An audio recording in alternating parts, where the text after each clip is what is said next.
Nina Garcia, bonjour. Merci beaucoup d'avoir accepté de nous rencontrer pour le projet Ardente. On t'a vu à Hendaye, on t'a rencontré à Hendaye pendant des journées bien chaudes. On était à Borderline Fabrica pour démarrer, donc c'est un tiers-lieu qui était à la gare et tu nous as montré l'une de tes fresques, là que tu as faite en intérieur. Et ensuite on t'a suivi pour voir ton travail de colleuse dont tu vas nous parler dans peu de temps. Pour démarrer, est-ce que tu peux te présenter s'il te plaît? Oui, déjà merci de me recevoir, de se revoir après l'été du coup. Et donc moi je suis Nina Garcia, je suis franco-brésilienne et andaïaise.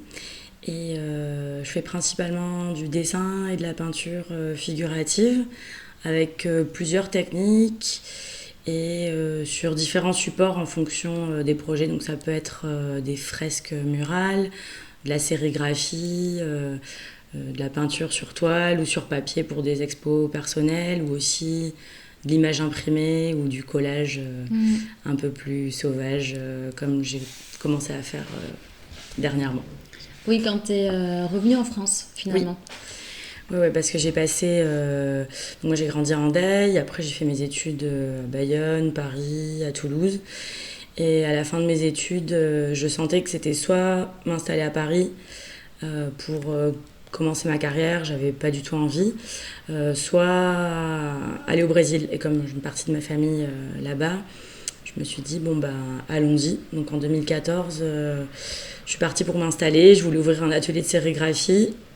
Finalement, je me suis mise à voyager et il a fallu trouver une économie en route. Et c'est comme ça que je me suis mise à travailler en faisant de l'illustration pour des objets de papeterie d'abord et très vite des fresques parce que j'avais pas besoin de les emporter avec moi dans mon sac à dos puisque j'étais plutôt nomade en sac à dos pendant quelques années. Et il y avait quand même un engouement assez fort, parce qu'en Amérique latine, je pense qu'il y a toujours eu beaucoup de muralisme, surtout au Mexique, mais même au Brésil. Et c'était assez accessible de pouvoir bosser comme ça. Et voilà, j'ai commencé ma pratique comme ça. Et au fil des années, en fonction des projets, elle se transforme. Et là, en France, en revenant, peut-être un petit peu avec l'influence des coloreuses pour les collèges féministes, mais aussi avec certaines pratiques au Brésil. Il y a pas mal d'affichistes qui font du collage sauvage. Et je me suis dit que c'était une pratique qui était assez accessible, enfin qui m'était à moi accessible. Et ça me permettait de réinvestir un peu plus la rue. En quoi c'est une pratique accessible pour toi? Parce que donc moi je fais des fresques sur des murs petits ou grands, mais c'est souvent des commandes, donc ça c'est souvent à l'intérieur. Ça arrivait que ce soit à l'extérieur, mais aussi dans le cadre de commandes, de festivals.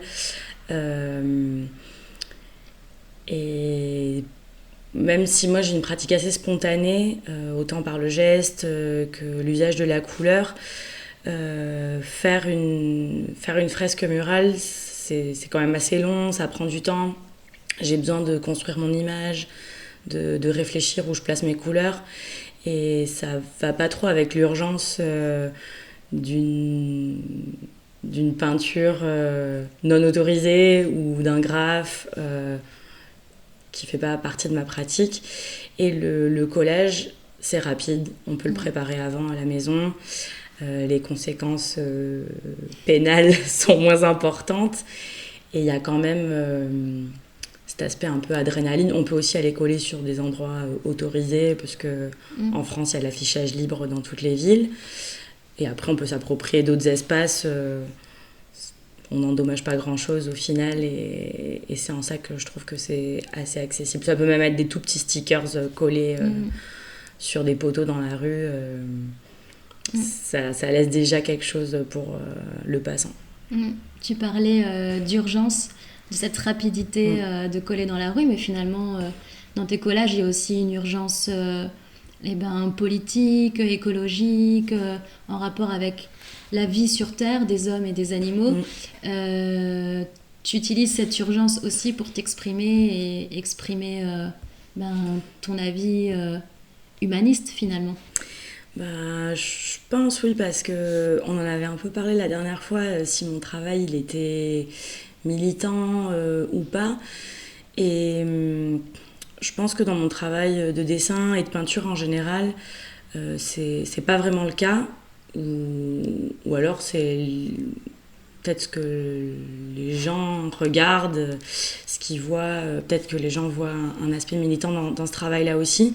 Mais c'est vrai que dans le collège, euh, mon intérêt principal, c'est de faire passer un message le plus facilement possible.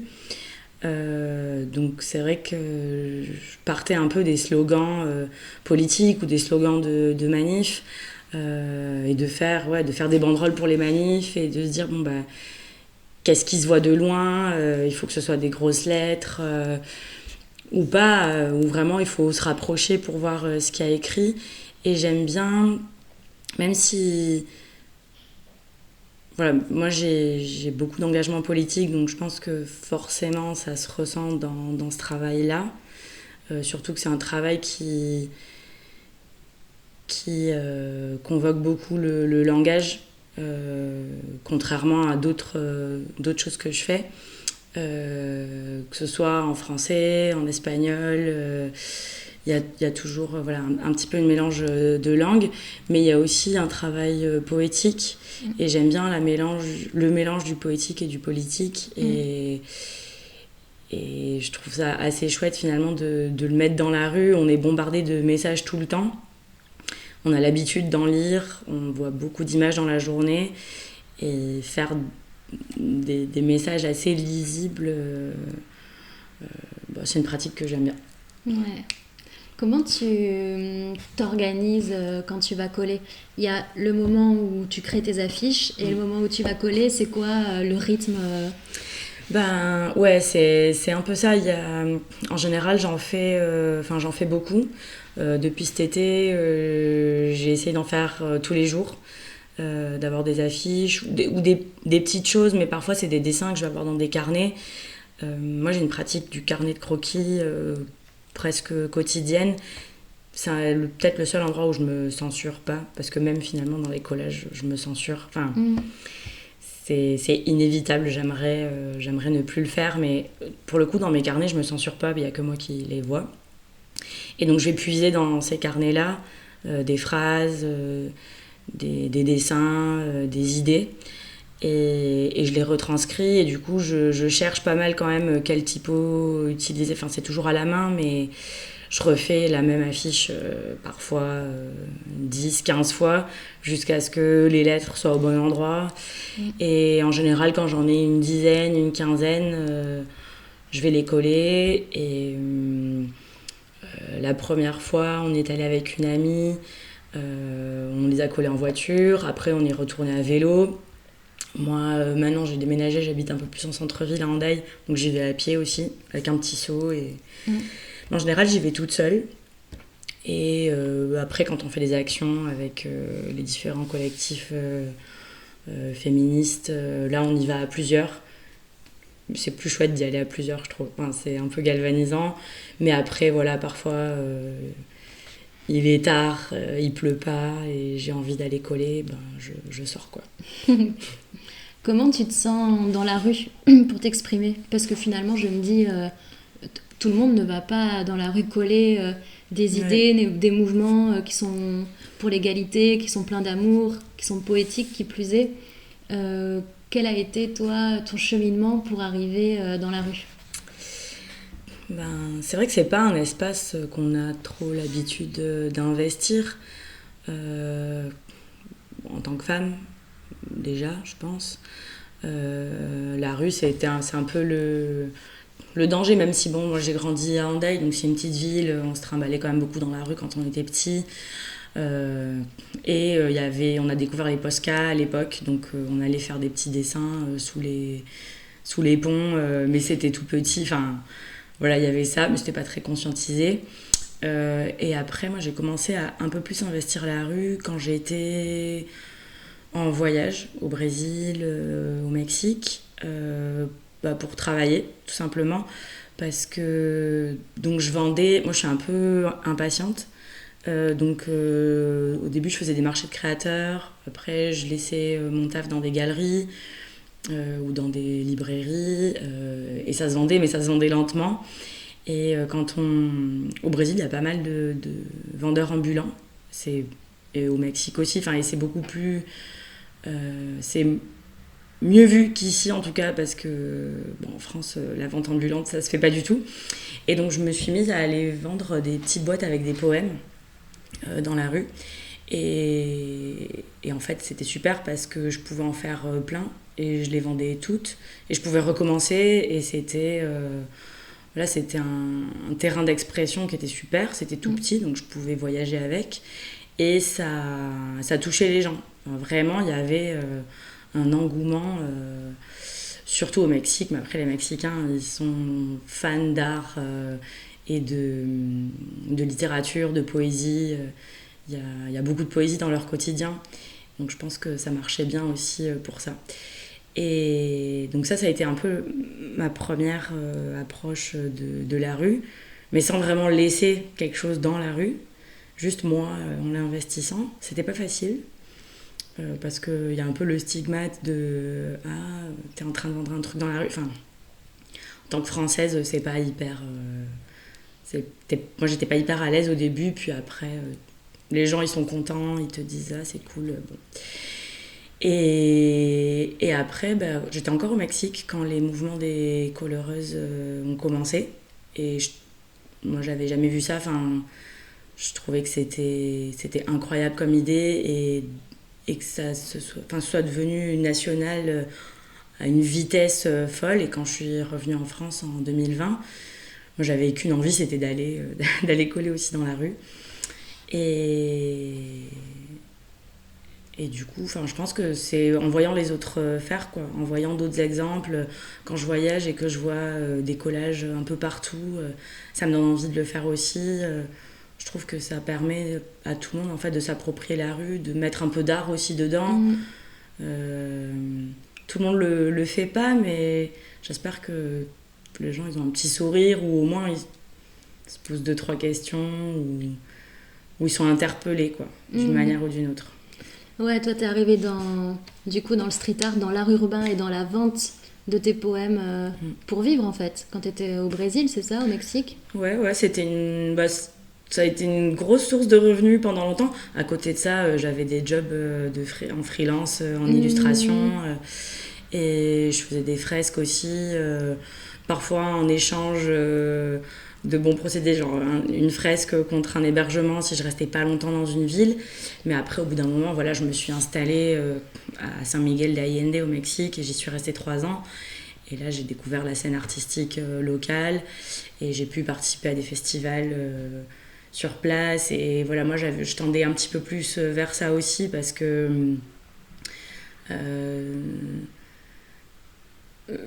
j'aime bien le côté punk et j'aime bien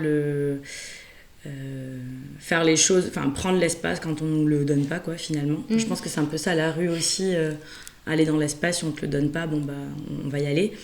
Mais il y a un côté confortable mais aussi plaisant à être programmé dans un festival, rencontrer d'autres artistes, voir des gens peindre sur des surfaces monumentales, et t'apprends énormément. Et aussi en général quand il y a des festivals d'art urbain, il y a tout un travail de médiation avec les publics qui est intéressant, et moi maintenant je tends un petit peu plus vers ça à mesure où mon travail il évolue et où je vieillis aussi un peu quoi. Ouais, du coup tu vois un peu l'évolution du street art en France ?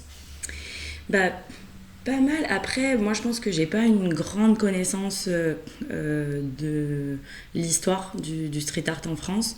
Je pense qu'il commence dans les années 60, 70, avec les graphes, les vandales, avec certaines commandes de fresques très institutionnelles. Mais moi, je suis partie au Brésil en juin 2014. Et je me sens qu'il n'y avait pas une fresque nulle part. À Bayonne, il n'y avait pas une fresque. Il y en avait peut-être à Marseille, à Paris, à Lyon, mais il n'y avait pas de street art, il n'y avait pas autant d'engouement pour l'art urbain. Et donc je vais au Brésil, au Mexique, là le Mexique, enfin le muralisme mexicain qui était assez institutionnel, mais finalement il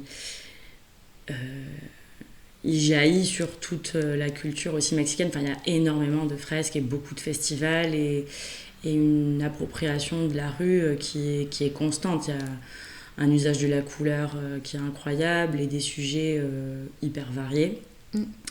Et en revenant en France en 2016, déjà, je voyais que ça a changé un petit peu. Enfin, je suis venue passer quelques mois et j'étais assez surprise de voir qu'il y avait pas mal d'art urbain. Mais je me souviens aussi que quand je suis retournée au Mexique, j'ai atterri à l'aéroport, à Cancun, je crois. Et je me souviens d'être dans le taxi pour aller je sais pas où et de voir plein de fresques et de me dire « Ah, trop cool ici, il y en a plein et c'est autre chose. » Et je pense qu'entre-temps, il n'y a qu'à voir la Fédération de l'art urbain. En France, ils ont des... Quand on est adhérent, on peut recevoir des listes avec tous les festivals qu'il y a en France et dans le monde et en Europe. Et je crois qu'en France, il y a plus de 300 festivals d'art urbain. Donc je pense qu'il y a un engouement pour la pratique de la part des publics, des institutions, des mairies et même des gens qui a priori trouvaient que c'était de la dégradation d'espace public. Et moi, je me réjouis plutôt de ça parce que ça permet, en tant qu'artiste, de travailler plus. Et ça permet aussi de mettre un peu d'art dans la ville. Ouais, et en même temps, peut-être de pouvoir s'exprimer et d'exister en tant qu'individu dans la rue et de montrer qu'on est là, quoi. Ouais, complètement. Il y a une... Déjà, je pense que quand les gens ils nous voient peindre dans la rue, ils posent plein de questions, ils s'intéressent. En général, les riverains, ils prennent ça super bien. Ça embellit toujours un quartier. Bon, après, parfois, ça le gentrifie aussi. Donc, voilà, c'est... Ouais, il y a plein de problématiques. Voilà, mais les artistes, en général, les artistes arrivent dans des quartiers qui sont abandonnés des politiques publiques. Et on est toujours un peu là pour passer un petit coup de vernis et après derrière les quartiers deviennent acceptables au détriment des gens qui y vivent et qui les font vivre. Mais oui, ça permet de s'exprimer et ça permet de montrer aussi, je pense, que être artiste, c'est pas que être un crève-la-faim comme Van Gogh dans son atelier et de jamais bosser et d'avoir une reconnaissance posthume. Je trouve ça chouette que tout le monde en fait consomme de l'art d'artistes vivants et surtout de femmes artistes vivantes parce que ça nous fait une belle jambe d'avoir une cote de ouf quand on est morte, quoi. Et d'ailleurs, je me demandais si tu savais si tu étais un peu dans les clous en termes de rémunération quand tu peins légalement des fresques, des commandes par rapport aux hommes. Moi, j'ai pas trop accès aux chiffres. T'as questionné déjà des gens autour de toi un peu ? Un peu, mais je crois que j'ai plus de collègues femmes. Et c'est vrai qu'on s'échange pas mal sur combien facturer. Et moi, je pense que ces 2 dernières années, je suis pas mal dans les clous. Enfin, je pense que je suis payée comme une artiste émergente, on va dire. Donc, ces dernières années, j'arrive à moi faire des devis qui sont respectés et à me dire, je bosserai pas pour moi. Parfois, on s'adapte au projet, mais en tout cas, voilà, essayer de respecter quand même un minimum pour pouvoir travailler dans des bonnes conditions. Et je suis beaucoup le référentiel en Nouvelle-Aquitaine, le référentiel Astre, mais il y en a d'autres, il y en a pour la Belgique, qui donnent un petit peu comme ça, voilà, des bases sur lesquelles se référer. autant pour les artistes que pour les diffuseurs, qui en général sont un peu réticents à payer. Mais je sais pas si mes collègues masculins gagnent plus ou pas. J'aurais tendance à croire que oui, parce que c'est un peu la... Et j'aurais peut-être tendance surtout à croire qu'ils osent demander davantage, et peut-être qu'ils négocient un peu mieux. Moi, j'apprends à mieux négocier, mais c'est pas mon point fort. Et est-ce qu'on prendrait pas un homme plus au sérieux qu'une femme? Je pense que dans pas mal de domaines, ouais, quand même. Moi, ça m'est pas arrivé encore de bosser sur des immenses murs avec des machines, des monts de charge et tout, mais j'imagine que il y a toujours un gars qui passe pour te dire comment ça marche. Ou... Une petite réflexion sur ta tenue. Ouais. Après, j'ai l'impression que j'arrive à être légitimée dans mon taf. Mais c'est aussi beaucoup d'années derrière à pas du tout l'avoir été. Je pense que ça fait à peu près 3 ans que ça va un peu mieux, et depuis que je suis revenue en France, après voilà, j'ai 33 ans, donc forcément je travaille depuis que j'ai 24 ans, en faisant de l'art. Ça n'a pas tout le temps été mon seul travail à temps plein. Parfois j'ai dû avoir d'autres boulots aussi, et au bout d'un moment je me suis dit non, va falloir un petit peu monter les tarifs, parce que sinon tu vas toujours avoir un autre taf à côté et ça va pas le faire. Mais c'est vrai qu'on nous apprend pas à négocier, quoi. Donc rien que la posture, ça y est pas, quoi. Est-ce qu'on peut trouver ton travail sur les réseaux sociaux ou sur internet? Oui, sur mon site internet, ninagarcia.fr, et sinon sur Instagram. Mon Instagram c'est Opeasi, ça s'écrit O-P-E-A-S-I, et c'est un anagramme de poesia en portugais ou en espagnol. Qu'est-ce qu'on peut te souhaiter là pour l'avenir? Moi j'aimerais des grands murs dans des festivals. J'aimerais bien faire le tour de quelques festivals l'année prochaine, et des expos personnelles aussi, pour présenter mon travail, et peut-être le présenter dans une autre dimension plus sérielle, avec qui raconte aussi quelque chose, avec un ensemble d'œuvres, chose que j'ai pas encore fait mais que j'aimerais bien. Est-ce qu'on peut te souhaiter de troquer un jour tes pinceaux contre des bombes? Ouais, ça serait pas mal. J'aimerais bien, parce que je pense que le geste doit être autre, et j'ai l'impression que ça va plus vite aussi. Donc peut-être que tout ce que je disais au début, que j'osais pas encore aller peindre dans la rue, parce que ça prend du temps, la bombe, je pense que ça a été fait pour ça. C'est rapide, ouais. Complètement. Merci beaucoup. Merci à toi, à Sophie. bientôt. À bientôt.